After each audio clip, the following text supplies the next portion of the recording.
Halo guys, kembali lagi bersama saya R.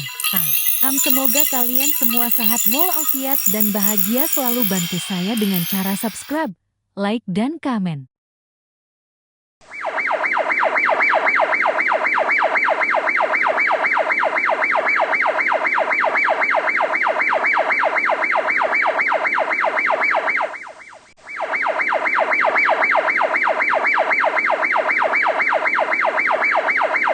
Video diawali oleh seorang kakek yang sedang membawa gerobak di permukiman tengah hutan. Terlihat banyak sekali buku yang dibawanya, entah itu Alkitab atau buku sejarah. Diketahui kakek ini bernama Arthur Riley, seorang pendeta di gereja Mount Calvary. This is Arthur Riley. Lalu dia pun mengemas semua barang-barang yang ia bawa ke dalam kantong dan membawanya ke dalam lautan, dan segera ia membawa barang-barang milik putrinya itu segera. It means to rat to back. Lalu dia pun menghilang. Sebenarnya apa yang sedang ia lakukan? Ini dia The Confession 2026. Lalu waktu pun maju ke 9 tahun kemudian dengan diperlihatkan seorang wanita yang sedang menyanyi di sebuah bar. Lalu dia pun duduk dan berbincang bersama kekasihnya. Keesokan harinya saat tertidur dia pun dibangunkan oleh anaknya yang memanggil-manggilnya karena membutuhkannya. Lalu dia pun bergegas mencari anaknya itu dan menawarkannya untuk sarapan pagi. Dan ibunya pun membawanya keluar untuk mencari udara segar. It's so weird here, Mom.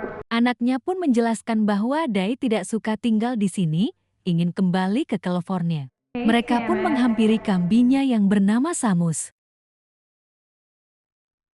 Saat berbincang tiba-tiba datang seseorang yang memanggilnya, pria ini bernama Grisen. Saat mereka berbincang tiba-tiba anaknya ini digigit kambingnya saat mencoba mengelus kambing ini.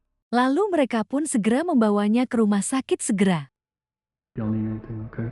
Thank you. Di malam hari ibunya Naomi mengajarkan Dylan anaknya bermain piano. Amazing. Do it again. Saat mau tidur Dylan meminta ibunya untuk memeriksa kamarnya karena tempo hari dia mendengar sesuatu yang aneh di kamarnya, namun Naomi menenangkan anaknya bahwa tidak ada apapun yang aneh. Mom, it's not weird. It's just... Lalu Naomi pun pergi ke sebuah ruangan dan membuka sebuah ruang kecil rahasia. Dan dia pun mengambil sebuah foto, entah foto siapa itu, dari dalam ruangan kecil tersebut beserta album lainnya. Lalu dia pun mendengar suara dan melihat seekor tikus masuk ke dalam sela-sela dan dia pun pergi mengeceknya dan menemukan sebuah kotak misterius. Lalu Naomi pun membuka kotak tersebut yang ternyata di dalamnya itu terdapat kaset dan alat rekam beserta sebuah kantong misterius yang berisi sebuah entah itu jimat atau apa. Lalu dia pun kembali tidur dan melihat jam menunjukkan jam 3 pagi lebih. Saat dia tidak bisa tidur, dia pun bangun dan pergi ke tengah rumah dan membuka kembali kotak misteriusnya dan mengambil rekaman tersebut dan mulai mendengarkan isi rekaman tersebut. Namun setelah mencoba mendengarkannya, dia tidak mendengarkan suara apapun dalam rekaman tersebut. Namun saat ia hendak mencopotnya, tiba-tiba terdengar suara seorang kakek tua yang mengaku ayah dari Naomi. This is Arthur Riley. Dalam rekaman tersebut, dia mengaku sebagai Arthur Riley, seorang pendeta dari Mount Calvary yang sebentar lagi menjadi seorang kakek, dan dia meninggalkan rekaman ini untuk Naomi putrinya.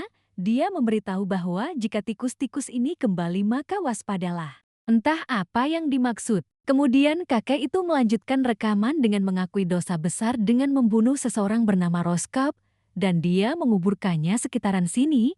Dia beralasan membunuh orang tersebut untuk menyelamatkan keluarganya. Entah apa yang terjadi sebenarnya. I buried him here. Lalu dia pun bergegas keluar untuk mengecek sekitaran rumah dan dia pun menemukan sebuah batu nisantang terkubur. Saat ia mendekati dan hendak mengeceknya, tiba-tiba lampu di rumahnya berkedap-kedip dan dia pun segera kembali untuk mengecek rumahnya kembali. Lalu dia pun mengecek lantai atas dan memanggil anaknya Dylan. Dan dia pun melihat anaknya. Dylan berkata ada yang tidak beres, dia kira ini kamar mandi dan dia pun kencing di celana. Something's not... Sambil berbincang dengan anaknya, dia memandangi batu yang ada di halamannya tersebut. Dan anaknya menjelaskan dia merasa aneh dengan pikirannya selama ada di rumah ini. I thought it was the right. I did it to protect future Lalu dia pun generations. kembali melanjutkan dan mendengarkan rekaman semalam dan mencoba menulisnya. Lalu dia pun mencari informasi di internet tentang orang hilang di daerahnya tersebut dan menemukan informasi ini. Lalu dia melanjutkan mengecek batu yang semalam ia lihat. Dan Naomi pergi menjemput Dylan anaknya, dan Naomi menjelaskan kepada anaknya mengapa dia di sini, karena California sangat mahal dan di sini biaya hidup murah dan ibunya bisa menyelesaikan albumnya. Di malam hari dia kembali tidur sambil membawa rekamannya. Setelah tertidur beberapa saat dia terbangun mendapati rekamannya hilang. Dan Naomi pun turun ke bawah untuk mengecek karena lampu berkedip dan mendapati anaknya di sana dan Dylan memberitahu bahwa ini adalah ulahnya Cobb.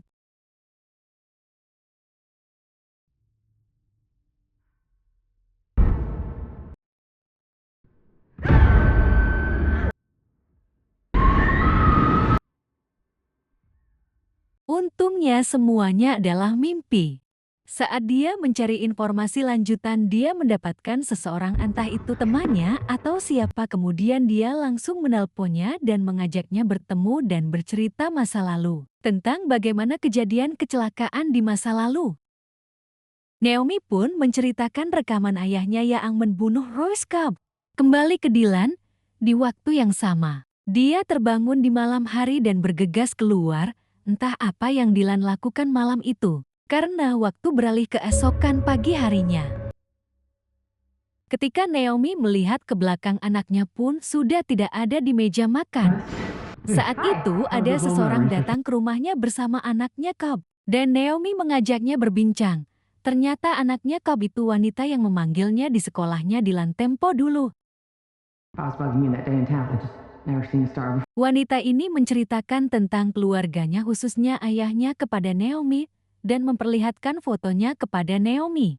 Naomi pun menceritakan kepada Grayson bahwa foto yang wanita tadi tunjukkan sama seperti yang ia mimpikan semalam. Lalu Naomi pun mendapat telepon dari pihak sekolah Dylan bahwa anaknya itu membawa kepala kambing ke sekolah dan dia pun bergegas ke sana mengeceknya. Kemudian dia mengajak anaknya pulang dan menanyakan dari mana dia menemukan kepala kambing tersebut. Dylan bilang itu samus kambingnya. Dia menemukannya di hutan, kepala terpisah dari badannya, hanya kepala saja. Di tengah obrolan, Dylan memberitahu ibunya dia menyayanginya dan ingin memenggal kepala ibunya agar dia bisa melihat ibunya setiap saat. Di saat ibunya memeriksa kamarnya, Dylan berkata bahwa dia suka saat pria itu berkunjung. Pria itu adalah temannya kakak saat banjir dulu. I just woke up and he's here. Di tengah malah ia terbangun dan mendapati anaknya sudah tidak ada di sampingnya. Lalu dia pergi ke ruangan lain dan mendapati seseorang yang tertutup kain. Dia kira itu adalah Dylan, namun saat hendak dibuka tiba-tiba Dylan memanggilnya dari belakang. Lalu Dylan menemui Naomi untuk menelusuri keberadaan mayatnya yang ada di sekitaran rumah Naomi dan dia pun menunjukkan bukti dalam kotaknya kepada Grayson. Mereka pun menelusurinya dengan petunjuk yang ada dalam kotak itu dan mencoba memecahkan teka-tekinya. Setelah mereka mendapatkan jawaban, mereka pun masuk ke rumah di mana di itik itu ada sebuah lantai yang bisa dibuka dan di dalamnya terdapat sebuah kalung pelindung dari roh jahat. Dan setelah itu mereka menemukan hal lain, yaitu box bis, dan mereka pun membukanya. Alangkah terkejutnya mereka mendapati tulang belulang milik Cobb dan terdapat rangkaian huruf yang berarti Harling. Naomi melaporkannya kepada polisi dan pria itu menjelaskan bahwa Cobb itu adalah seorang pencuri alami. Ketika dia mencuci piring, tiba-tiba rekaman tersebut terputar otomatis, lalu dia pun mencarinya dan menghentikan rekaman tersebut dan terdengar suara barang jatuh dari atas. Dan dia bergegas mencarinya ke atas. Setelah dia naik dan membuka tirai, ternyata terdapat kepala kambing dan kakinya di sana. Sontak dia pun kaget, tiba-tiba anaknya muncul sambil bernyanyi. Lalu Naomi menyadarkannya dan membawanya menjauh, namun dia terperosok dan terjatuh ke bawah dan bertemu kembali bersama Dylan.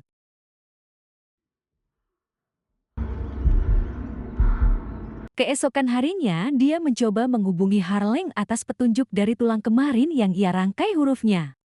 Harling menjelaskan ayah Naomi dan Cobb adalah saudara yang selamat dari banjir.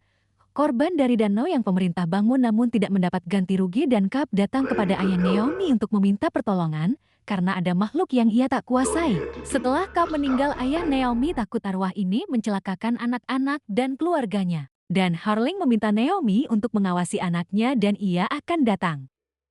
Setelah itu terdengar suara ejekan dari luar. Setelah dicek ternyata itu anaknya Cup sedang mengejek kutukan jahat di rumah Naomi. Dan dia berterima kasih telah mengungkap jasad ayahnya dan Naomi menanyakan tentang Piper. Namun dari pihak sekolah Dylan menelponnya bahwa Dylan tidak hadir. Dan Naomi pun menelpon polisi.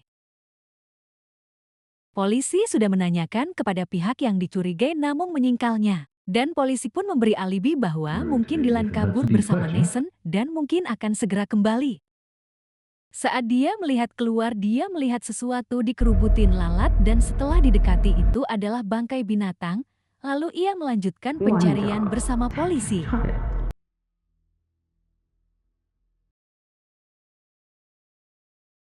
Pada malam hari Harling pun datang. Dia pun langsung memeriksa semua ruangan dan meminta kepada Naomi supaya memberitahunya dan tidak ada yang disembunyikan kepadanya. Saat Grayson menawari Harling untuk memanggil pihak gereja, ia menolaknya. Lalu Harling menanyakan kepada Naomi tentang kalung pelindung dan kunci dari ayahnya itu. Di sela-sela obrolan itu, Naomi mengambil rekaman yang terlihat dan memutarnya. Ternyata itu suara dari Dylan. Dylan mengatakan bahwa dia membunuh Samus kambingnya dan melakukan hal buruk lainnya. Harling menjelaskan bahwa makhluk ini tahu cara yang dapat menyakiti orang tua melalui anaknya. Lalu dia pun menyarankan agar Naomi dibaptis dengan gara original tanpa campuran omong kosong lainnya. Saat itu juga Naomi melihat gambar hasil anaknya dengan gambar Lot, orang yang dipenjara dan gambar anak-anak.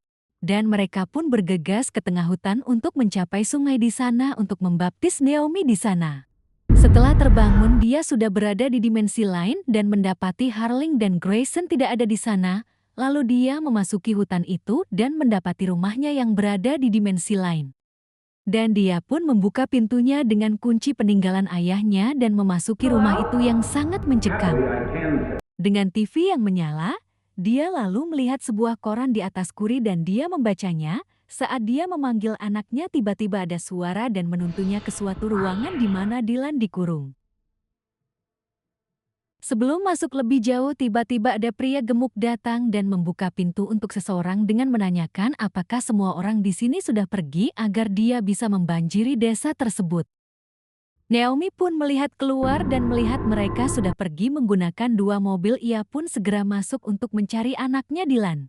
Dia pun mencoba membobol pintu di mana Dylan dikurung, namun pria gendut itu sudah datang. Naomi pun segera sembunyi setelah pria itu mengetuk pintu. Dylan memanggilnya ibu.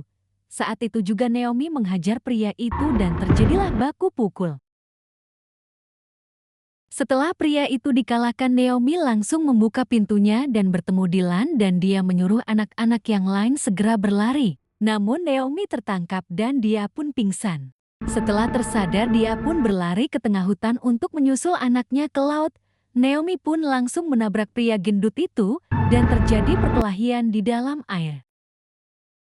Saat dia di dalam air, dia pun melihat kalungnya dan kesadaran dan kekuatannya kembali lagi dan dia balik melawan hingga pria itu tewas di tangan Naomi. Di dunia nyata, Harling dan Grayson langsung membawa Naomi dan Dylan ke darat.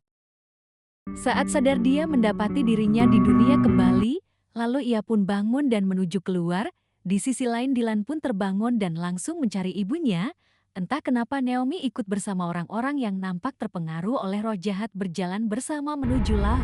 Dylan pun terus mencari ibunya. Dylan terus memanggil-manggil ibunya namun tidak menemukannya. Dylan pun pergi keluar mencarinya. Di sisi lain, Naomi bersama semua orang dewasa berjalan terus dan menenggelamkan diri ke dasar laut dengan tidak sadar. Dylan pun heran mendapati semua orang berjalan dengan tatapan kosong. Dia pun lari kembali ke dalam rumah. Dan film pun tamat. Terima kasih sudah menonton review di channel saya. Ini adalah review film pertama saya. Mohon kritik dan dukungannya kawan. Sampai jumpa lagi, bye-bye.